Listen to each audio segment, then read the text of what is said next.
In today's video, I'll show you how to deactivate the WooCommerce plugin on your WordPress site. This lets you temporarily disable it without losing any data or settings. First, log into your WordPress dashboard and go to Plugins, then click Install Plugins. Find WooCommerce in the list or use the search bar to locate it quickly. Once you see WooCommerce, click the Deactivate link under its name.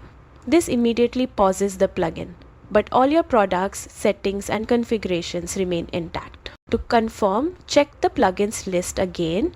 You should now see an activate link under WooCommerce, which means it's safely deactivated and ready to be turned back on anytime. Remember, deactivating is different from deleting. It's non-destructive and safe for troubleshooting or pausing your store. And that's it. WooCommerce is now deactivated. Don't forget to like and subscribe for more WordPress tips.